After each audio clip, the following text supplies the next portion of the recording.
안녕하세요 꾸님들, 자작꾼입니다. 자, 오늘 영상에서는 우리가 사용하는 파워뱅크에 표기되는 용량에 대해서 좀 간단히 설명을 드릴까 합니다. 최근에 우리 구독자분들께서 여쭤보신 내용이 어떤 파워뱅크는 정말 작은데 용량이 정말 크게 표시가 돼 있고, 또 어떤 파워뱅크는 사이즈가 정말 큰데 그 다른 파워뱅크보다 용량이 터무니 작은데 어떤 게 맞는 건지 헷갈려 하시는 분들이 많더라고요. 그래서 그 부분에 대해서 제가 아는 선에서 한번 간단히 설명을 드려볼까 합니다. 자, 가장 먼저 우리가 사용하는 제품들, 기성품들 있잖아요. 자, 기성품들 같은 경우는 이렇게 뭐 22A라고 표기를 해 놓습니다. 하지만 이 사이즈에서는 22A가 나오기가 정말 힘들죠. 안 나올 것 같아요, 이 사이즈에는. 근데 22A라고 표기가 돼 있고, 또 이런 기성품 파워뱅크들, 기성품으로 만들어진 파워뱅크 같은 경우는 뭐 60A, 80A 이렇게 표기되는 제품들이 많아요. 근데 이 제품에 80A가 배터리가 들어간다는 것 자체가 말이 안 됩니다. 근데 왜 그렇게 표기를 할까? 우리가 사용하는 파워뱅크들 100A나 200A, 인산철 파워뱅크 같은 경우는 100A만 되더라도 무게가 10kg가 넘어가고 200A는 20kg가 넘어갑니다. 7kg, 8kg 밖에 안 되는 그런 파워뱅크가 200A, 300A라고 소개하는 그런 제품들이 많이 있어요. 자, 그 부분이 왜 그렇게 표기를 하는 건지, 또 어떤 게 맞는 건지에 대해서 간단히 설명을 드리도록 하겠습니다. 자, 가장 먼저 우리가 만들거나 대부분 국내 업체에서 만드는 인산철 파워뱅크에 표기되는 용량값은 아마 제가 설명드리는 그 파워뱅크 용량하고 비슷하게 다들 표기를 하게 됩니다. 왜냐면 우리가 사용하는 제품에 맞게끔 그 용도에 맞는 용량을 표기해 주는 게 저는 맞다고 생각을 하거든요.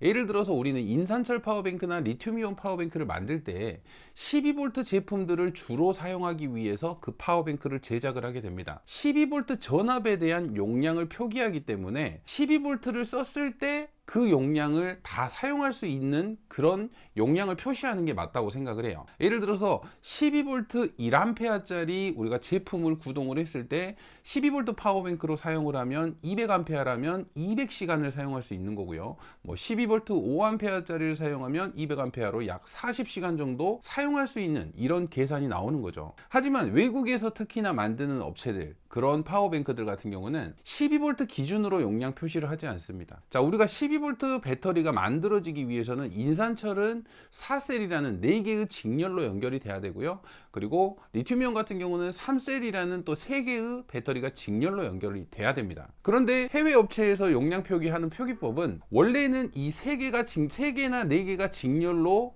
12V를 만들고 나서 12V 제품을 사용할 그 용량을 표기를 해야 되는데, 배터리 하나당 용량을 측정을 하게 됩니다. 예를 들어서 우리가 이렇게 배터리 3개, 하나당 5A짜리 배터리가 3개가 있습니다. 자, 이 3개를 우리가 12V를 만들기 위해서 이렇게 직렬로 연결을 해요. 그러면 전압은 12V가 나오지만 우리가 이 배터리로 12V를 제품을 사용을 했을 때는 전압을 12V까지 끌어올려줬기 때문에 용량은 5A 그대로입니다. 5A짜리가 이렇게 배터리가 3개가 있으면 원래는 15A가 돼야 되잖아요.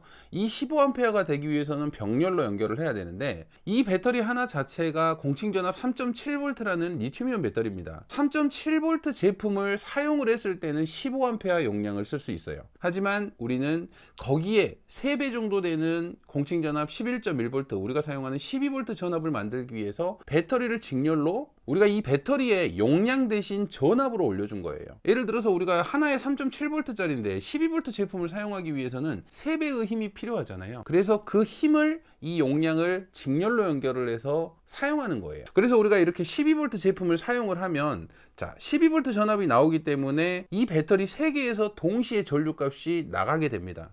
그래서 12V 만약에 1A를 쓴다면 이 3개가 5A라고 해서 이쪽부터 1A가 빠져나가는 게 아니라 12V 1A를 쓴다면 우리가 이거 3개를 직렬로 연결을 했기 때문에 여기서도 1A, 여기서도 1A, 여기서도 1A, 총 3A의 용량이 나가는 거예요. 하지만 우리는 12V 전압을 이렇게 얘기를 하기 때문에 1A만 빠져나간다고 말할 수 있습니다. 그래서 우리가 직렬로 연결을 하면 이 배터리는 12V가 되는 대신 용량은 하나당 5A지만 그대로 5A가 되는 거예요. 우리가 보조 배터리를 사용하기 위해서 이렇게 병렬로 연결을 했을 때는 우리가 3.7V를 이용해서 보조 배터리 5V짜리를 구동을 한다면 대략적으로 15A라는 용량이 나오죠. 하지만 12V 제품을 사용하기 위해서 우리는 직렬로 연결하기 때문에 용량의 변화는 없는 겁니다. 근데 여기서 우리가 이제 배터리를 12V로 만들었잖아요. 근데 이 상태에서 우리가 보조 배터리를 이용하기 위해서 강화 배럴을 이용해서 5V 전압을 쓰면 어떨까요? 그렇게 쓴다고 하면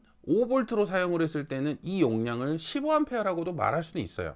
왜냐면 전압이 그만큼 낮은 전압을 쓰기 때문에 똑같은 전류값이 나가는 게 아니라 소비 전력 우리가 와트수로 변환을 해서 계산을 해보면 그 전압에 맞는 용량만 빠져나가기 때문에 어떻게 보면 15A라고도 말할 수 있는 거죠. 그래서 해외 업체들 같은 경우는 용량 표기를 이 배터리 하나당 그리고 전체적인 배터리 셀에 용량을 더해서 표기를 하게 됩니다. 그래서 제가 사용했던 이 기성품 같은 경우도 뭐 60A라고 표기를 합니다. 60A라고 표기를 하지만 정작 이 제품을 12V로 환산을 하면 20A 정도밖에 안 나오는 거예요. 우리가 핸드폰 충전만 했을 때는 60A 용량을 사용할 수 있겠죠. 60A면 뭐 6만 mAh죠.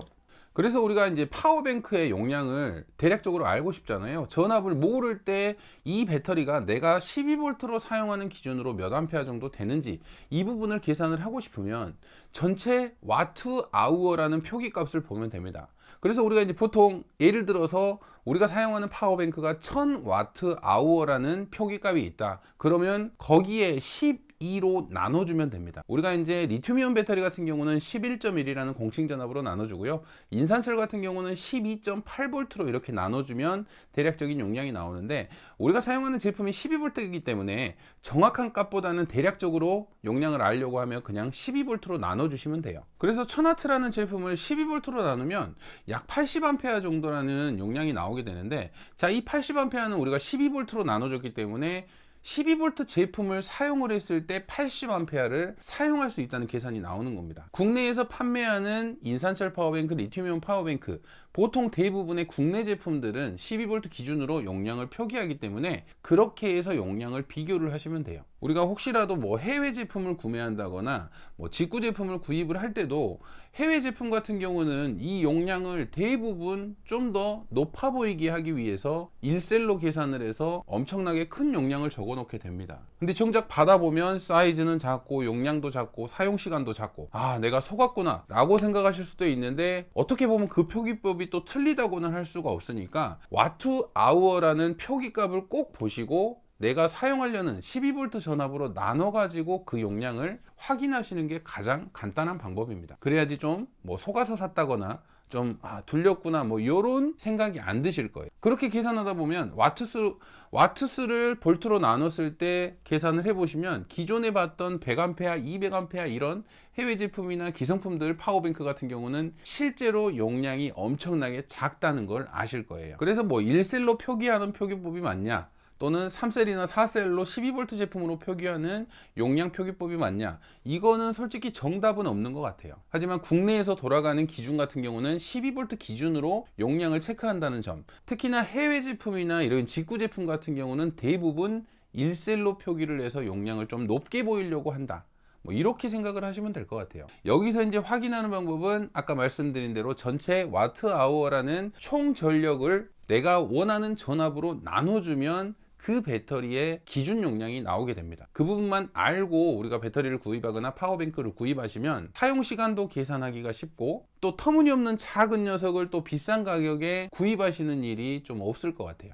자, 오늘 영상 같은 경우는 최근에 우리 구독자분들이 파워뱅크를 샀는데 용량이 너무 작다, 또 어떤 우리 또 지인분께서는 어떤 표기법이 맞냐고 또 여쭤보시는 분도 있으셔가지고 간단하게 제가 설명을 드렸고요. 뭐 정답이라는 건 없지만 그래도 이렇게 알고 사용하시면 우리가 파워뱅크를 사용하는데 좀 더 유익하게 사용하실 수 있으니까요, 참고하시면 될 것 같고 오늘 영상 도움이 되셨으면 좋겠습니다. 자, 오늘도 영상 시청해 주셔서 감사하고요. 다음에도 좋은 영상으로 찾아뵙도록 하겠습니다. 감사합니다.